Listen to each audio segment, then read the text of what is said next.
चला, नमस्कार नमस्कार मित्रांनो, परत एकदा तुम्हा सर्वांचं स्वागत आहे आपल्या दास ऑफिसर अकॅडमी मध्ये. मित्रांनो, बियाणे महामंडळाची जाहिरात आणि हा आकृतीबंध, इकडे आपलं कृषी विद्यापीठ, कृषी विभागाची एमपीसी कडे गेलेली जाहिरात, अजून किती गोड न्यूज पाहिजे तुम्हाला ते सांगा मला. कृषी विभागाची जाहिरात येत आहे, कृषी विद्यापीठाची जाहिरात येत आहे आणि आता बियाणे महामंडळ. म्हणजे 2026-27 म्हणजे ऍग्रिकॉस एकदम टॉपला गेलेत. त्यामुळे तुम्ही खूप लकी आहात. परत एकदा सांग, तुम्ही खूप लकी आहात. फक्त तुम्हाला ही संधी ग्रॅब करता आली पाहिजेत, अशी कॅच करता आली पाहिजेत. त्यामुळे मित्रांनो, आता बियाणे महामंडळाचा आकृतीबंध मंजूर झालेला आहे. आता तुम्हाला आतापर्यंत नसेल लागलं ना, तर आजपासून लागा तयारीला.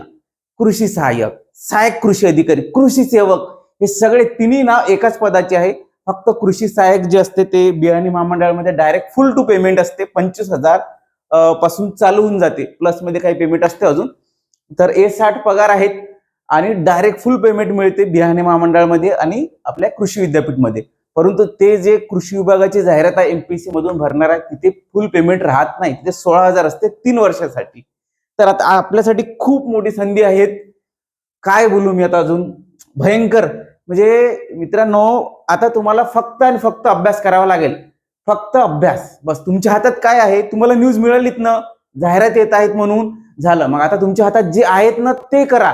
काय करायचं ते करा. क्लास लावा, मार्गदर्शन घ्या, मोफत मार्गदर्शन घ्या, सेल्फ स्टडी करा, स्वतःचा एक टाइम टेबल बनवा, त्यानुसार अभ्यास करा. योग्य योग्य ते काय तुमचे संदर्भ ग्रंथ यूज करा, अजून टेक्स्टबुक यूज करा, डिप्लोमा पुस्तक यूज करा. आता यांचा सिलेबस येऊ द्या, तोपर्यंत तुम्ही कोर सब्जेक्ट कव्हर करा.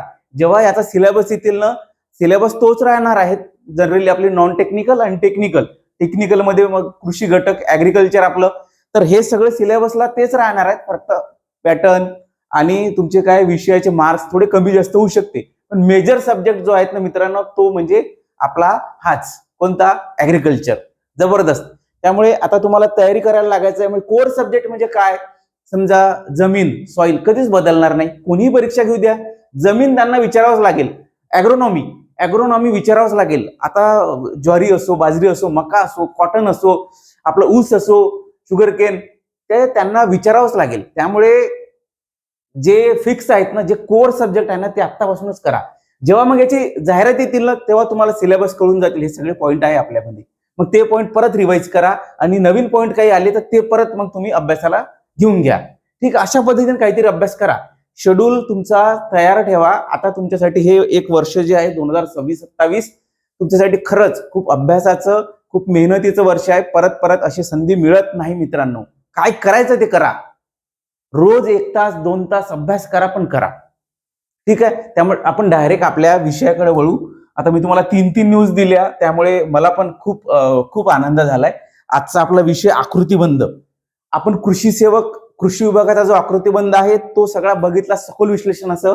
तसाच सखोल विश्लेषणासह आजचा जो आकृतीबंध आहे आपण तर तो सगळा बघणार आहोत. तर बघा मित्रांनो, अगोदर काय म्हणते बघा, महाराष्ट्र राज्य बियाणे महामंडळ मर्यादित अकोला अंतर्गत अधिकारी कर्मचारी पदांच्या सवर्गनीय सुधारित आकृतीबंधास मान्यता देण्याबाबत. म्हणजे लेटर कशा आहे, मान्यता देण्याबाबतचं लेटर आहे ते. हे लेटर आहे मान्यता देण्याबाबतचं. जो आकृतीबंध आहे अधिकारी कर्मचाऱ्यांचा राज्य बियाणे महामंडळाचा, त्याबाबत यामध्ये सगळं सविस्तर बोललेलं आहे. ठीक आहे. हे महाराष्ट्र शासन. अजून काय पाहिजे तुम्हाला, हे ऍक्च्युली महामंडळ आहेत. महामंडळ गव्हर्नमेंट अंतर्गतच येते, परंतु महामंडळ आहेत. ठीक आहे. आता बघा, आपण समोर जाऊ आणि नेमकं काय 16 जूनचा 2026चा हा आकृतीबंध आहे, लेटेस्ट. सो हे 16 जून इकडे दिसलंय. आता बघा,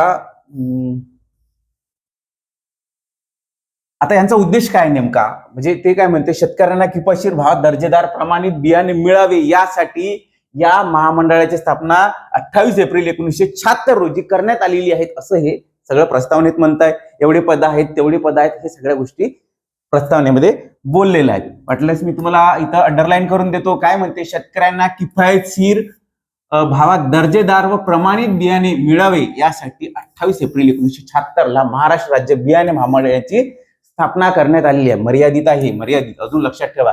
आपल्याला परीक्षेमध्ये सुद्धा येतात ना. आता तुम्ही सध्या बघून घ्या. तर काय म्हणते, सर्व वर्गातील नियमित 681 पदे, बाह्य यंत्रणेद्वारे 56 पदे, अशा एकूण 737 पदाची आकृतीबंध. असं संदर्भ क्रमांक 3 शासन निर्णय, अजून काय वित्तीय विभाग संदर्भ क्रमांक 4, आणि अजून काय अधिपत्याखाली प्रशासकीय, हे बाकी सगळं मंजूर. आढावा घेऊन सुधारित आकृतीबंध निश्चित करण्यावर सूचना कार्यपद्धती विहित करण्यात आली. अजून काय तुम्हाला वाचून दाखवण्यात काही अर्थ नाही, तुम्हाला सरळ आपल्या पॉइंटकडे येतो. प्रस्ताव शासनास प्राप्त झालाय. किती? 726 पदाचा प्रस्ताव शासनास प्राप्त झालेला आहे, असं या लेटरद्वारे आपल्याला कळत आहे. 726 पदाचा बरोबर शासनास प्रस्ताव प्राप्त झालेला आहे. इथपर्यंत आपल्याला कळलं. आता हे काय म्हणते, शासन निर्णय हे असं असं तसं ते जाऊ द्या, कामाचं घ्या. आता 2014 याच्यानुसार जे आहे तर ते 560 नियमित आहेत, अधिसंख्य 100 पद आहे, बाह्य स्रोताद्वारे 63 आहे. तर हे बाकी मृत केले, असं झालं तसं झालं, हे भानगड ते भानगड आपल्या याच्याकडे कामाचं नाही. ठीक आहे, आपण डायरेक्ट जाऊ आपल्या आकृतीबंधाकडे. आकृतीबंध नेमका काय आहे? आकृतीबंध म्हणजे काय? नवीन पोरं असताना तर मी तुम्हाला परत एकदा समजून सांगतो. शासनाला कामकाज चालवण्यासाठी मनुष्यबळाची आवश्यकता असते. ते सगळं मनुष्यबळ हे कामकाज चालवण्यासाठी जे लागत असते त्यालाच आकृतीबंध असं म्हटलं जाते. ते म्हणजे कामकाज चालवण्यासाठी जेवढं मनुष्यबळ पाहिजे तर ते त्याची एक काय म्हणता येईल आकृती, ढाचा, या सगळ्या आकृतीबंधात असते. मग काय काय कोण कोण लागत असते? मेन माणूस लागत असते, व्यवस्थापकीय संचालक लागत असते, तर तो एकच लागेल ना. म्हणून हे एकच पद आहे, मंजूर केलेलं पद सुद्धा एकच आहे. ठीक आहे, याचा पगार मग किती आहे, असं शेरा वगैरे ह्या सगळ्या गोष्टी या आकृतीबंधामध्ये असते. तर ते सगळं आपण आज इथे बघणार आहोत. तर बघा मित्रांनो, व्यवस्थापकीय संचालक एक असणार आहे, महाव्यवस्थापक एक असणार आहेत. अजून मग आता ते महाव्यवस्थापक त्यांच्या डिपार्टमेंट नुसार, आता त्या महामंडळामध्ये सुद्धा डिपार्टमेंट आहे, विपणन डिपार्टमेंट, उत्पादन डिपार्टमेंट, प्रक्रिया डिपार्टमेंट, प्रशासन म्हणजे ऍडमिनिस्ट्रेटिव्ह डिपार्टमेंट, गुणवत्ता क्वालिटी डिपार्टमेंट, वित्त लेखा, असं वेगवेगळे डिपार्टमेंट आहे. तर त्या सगळ्याला महाव्यवस्थापक, आणि जर खूप काय गरज पडली तर उपव्यवस्थापक, उपमहाव्यवस्थापक, अशा सगळ्या पदांची गरज लागते त्यांना. तर ते मग किती? एक एक एक एक सगळे. ठीक आहे, ते तर आपल्या कामाचे नाही. ते सगळे आयएस लोक भरतात. आयएस आणि ते म्हणजे काय म्हणतात प्रतिनियुक्तीद्वारे, आपले कृषी विभागातले प्रतिनियुक्तीद्वारे भरले जाते. प्रतिनियुक्ती समजलं तुम्हाला? प्रतिनियुक्ती म्हणजे समजा तुम्ही इकडे कृषी सहाय्यक आहात, तर तुम्हाला एखाद्या महामंडळामध्ये पाठवायचं असलं तर तुम्हाला तिथं पाठवून देतात. ऑलरेडी जे त्यामध्ये आहेत तेच लोक पाठवतात, नवीन भरती करत नाही. त्याला प्रतिनियुक्ती असं म्हणत असते. ठीक आहे, तर आता हे समजलं तुम्हाला. आता आपण डायरेक्ट काय म्हणते, जिल्हा व्यवस्थापक श्रेणी 1 S20 16 पद मंजूर झालेले आहेत. आता बीज परीक्षण अधिकारी किती आहेत? बीज परीक्षण अधिकारी S20 1 आहेत. सध्याच्या घडीला 1 आहे. हा रकाना आपल्याला बघायचा आहे, 2014चा आहे. हा 2014चा सध्या आपल्याला मंजूर झालेला हा रकाना. सहाय्यक लेखाधिकारी 4 लोक सध्या किती झाले? आता 9. वरिष्ठ कृषी अभियंता 4 लोक होते, आता सध्या 4च आहे. वरिष्ठ पैदासकार 2 होते, 2च आहे. इकडे मग तुम्ही बघितलंय ना, इकडे अनुभव वगैरे लागत असते, त्यामुळे आपल्या कामाचे नाही. आता कामगार कल्याण अधिकारी आता 0 आहे. पहिले 1 तरी होतं. केंद्र अभियंता 8 आहेत. 1 निर्सित केलाय. निर्सित म्हणजे गायब, तर ते समाविष्ट करून घेतल्या जात असते, निर्सित म्हणजे. ठीक आहे. जिल्हा व्यवस्थापक 27 तर 20 राहणार. कनिष्ठ केंद्र अभियंता इंजिनियर पण लागते तिथं, 12 आहेत. लेखापाल 24 पद आहेत मित्रांनो लेखापालांचे. ऍक्च्युली हे मंजूर पद आहे सगळ्या सिस्टीम मध्ये. यामध्ये जेवढे रिक्त जागा असते तेवढ्याच जागा भरत असते. म्हणजे 24 पद दिसत आहे तुम्हाला, 24 भरेल असं याचा अर्थ नाही. 21 अगोदर होते, आता 24, 3 पदांची वाढ केलेली आहेत. मग आता 21 पद अगोदर होती, म्हणजे आता याच्यातून 3 पद एक्स्ट्रा वाढलेलेच आहे. आणि ह्या 21 मध्ये अजून कोणत्या रिक्त जागा होत्या त्या सगळ्या टोटली मिळून, समजा अगोदर इथं 21 मधून 10 रिक्त जागा असल्या. तुम्हाला समजून सांगतो पहिले, मग आपलं अजून कृषी सहाय्यक आला का, 21 मध्ये समजा 5 लोक रिटायर्ड झाले आणि 5 लोकांचं समजा पदोन्नती वगैरे काहीतरी झालं. समजा 10 जागा खाली झाल्या, 10 जागा रिक्त झाल्या, बरोबर. 10 वॅकंट आहेत, 10 रिक्त आहेत. 21 मधून 10 रिक्त आहे. मग आता मंजुरी कितीला मिळाली? 24 जागेचा मिळालेली आहे मंजुरी. 3 जागा वाढलेल्या आहेत, 3 जागा प्लस मध्ये आहेत. म्हणजे या 3 जागा आणि या 10 जागा, 13 जागेची जाहिरात राहतील. कळलंय आता? 13 जागेची जाहिरात राहतील. असं मंजूर पद किती होते? 24 मध्ये अगोदरचे 10 रिक्त, मग आता 3 वाढवले आहे, म्हणजे 3 प्लस करून आपले 13 जागेची जाहिरात राहतील. ठीक आहे, समजलं. हे लेखापाल बद्दल तसंच बाकी सगळ्यांसाठी तसंच लागू पडते. कनिष्ठ अभियंता पैदास करा श्रेणी 1, श्रेणी 2 एक पद आहे. सहाय्यक व्यवस्थापक एक पद आहे. सुरक्षा अधिकारी 3 पद आहे. वरिष्ठ लघुलेखक 1, लघुलेखक निम्न श्रेणी 0, 4च्या 4 निश्चित केले. कनिष्ठ पैदासकार 6. सहाय्यक क्षेत्र अधिकारी जवळपास 102 पद आहे. 171 होते, 69 पदे रिक्त म्हणजे निश्चित झालेले आहेत. सहाय्यक भंडारपालक जबरदस्त पद आहे. 26 पदांना मंजुरी दिलेली आहे. 2 पदं वाढले आहेत. 2 तर फिक्सच आहे म्हणायचं. 2 याची जागेची ऍड येणारच आहे. यामध्ये काही रिक्त असेल तर मग ते प्लस करून ऍड येतील.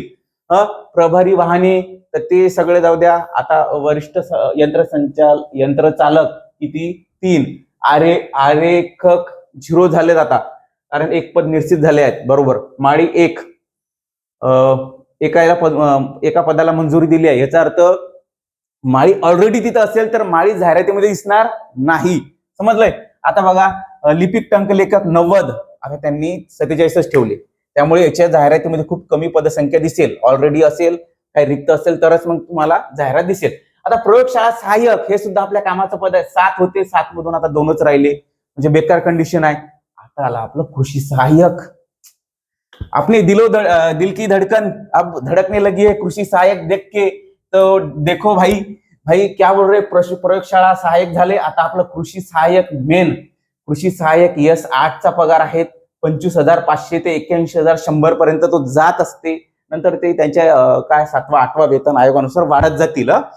तर आता 0 होते. 2014च्या आकृतीबंधानुसार 0 होते, परंतु आता 190 झालेले आहेत. This is a very big opportunity for us. 190चा आकडा पार केलेला आहे. आपल्याला जाहिरातीमध्ये किती राहील आता ते तुम्हीच ठरवा. जाहिरातीमध्ये अगोदर 0 होते, 190 ऑलरेडी. ऑलरेडी जर तिथे म्हणजे जागा तर होत्याच, पण हे 2014च्या याच्यानुसार त्यांनी ठरवलेला हा रकाना आहे. आणि हा सध्याचा लेटेस्ट तुम्ही अजून एकदा बघून घ्या. रकाना म्हणजे काय आहे. यामध्ये शेराच्या बाजूचा हा काय म्हणते आडव्या अंती सुधारित आकृतीबंधानुसार मंजूर पदे, हे मंजूर पदे आहेत. हे 2014ची पदे होती. ठीक आहे. आता याच्यानुसार आपल्याला किती दाखवता येते 190. किती दाखवत आहे मित्रांनो 190. कृषी सहाय्यक किती दाखवता 190. त्यामुळे बिग ऑपॉर्च्युनिटी फॉर अस 190ची बिग ऑपॉर्च्युनिटी आपल्यासाठी.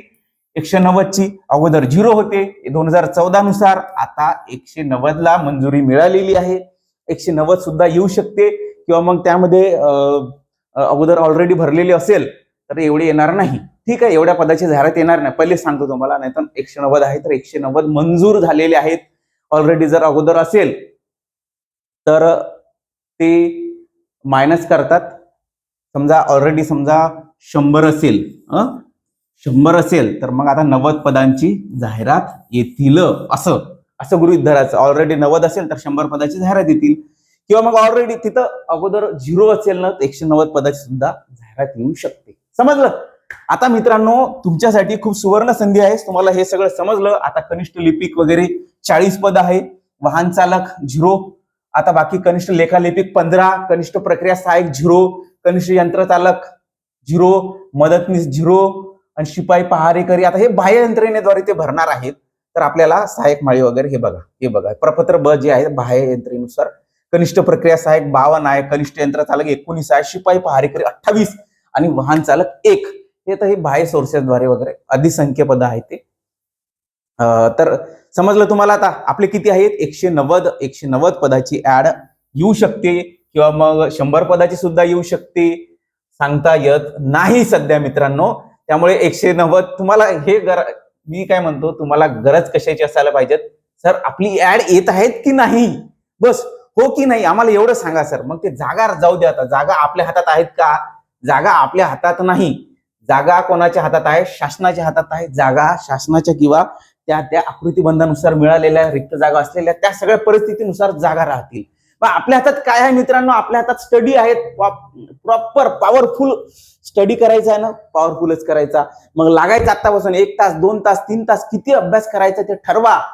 तुमचा टाइम टेबल आखा, त्यानुसार स्टडी करा. त्यामुळे 190 पद आहेत ना मित्रांनो. 190 पदाची सुद्धा जाहिरात येऊ शकते, नाही असं मी म्हणत नाही, परंतु येण्याची दाट शक्यता नाही तेवढ्या पदाची, कारण ऑलरेडी काही पद भरून असेलच. ठीक आहे, त्यामुळे तेवढ्या पदाची जाहिरात येतीलच. मी असं काही सध्या तरी काही सांगू शकत नाही. आपण आता वळू, कशावर वळू? आपण वळू म्हणजे पशुधन मधला वळू नाही. तर बघा, टेलिग्राम टेलिग्राम टेलिग्राम टेलिग्राम बंद करून टाकलेलं आहे यांनी. खरं सांगा मला मित्रांनो, आता टेलिग्राम या परीक्षेला बंद केलंय, मग आमच्या एमपीसीच्या परीक्षा असते तेव्हा पण तुम्ही बंद करणार का? युपीसीच्या परीक्षा असते तेव्हा पण तुम्ही बंद करणार का? हा खूप मोठा गंभीर प्रश्न आहे. त्यांनी एका परीक्षेच्या हेतूने बंद केले, आता या परीक्षेमध्ये टेलिग्राम थ्रू पेपर चाललाय म्हणते, मग बाकी शेअर करण्याचे ऍप्स नाही का? बाकी पण आहेत. मग हे असं कशाला करायला पाहिजे त्यांनी? काही समजून न राहिलं तर ठीक आहे, आपल्या सरळ सरळ काय चालेल, आता चालेल की नाही का बघू. अवघड आहे. ठीक आहे. हे दाखवायचं तुम्हाला. कृषी विभागाचा सखोल विश्लेषण केलेला एक आपला आकृतीबंधाचा व्हिडिओ आहे. ज्यांनी पाहिला नसेल त्यांनी बघून घ्या आणि सबस्क्राईब करा मित्रांनो, लाईक वगैरे करा. ते सांगायचं काम ठेवू नका. आपली कृषी सेवक गॅरंटीवाली बॅच आहे, ते सुद्धा तुम्ही बाय परचेस काय करायचं ते करू शकता.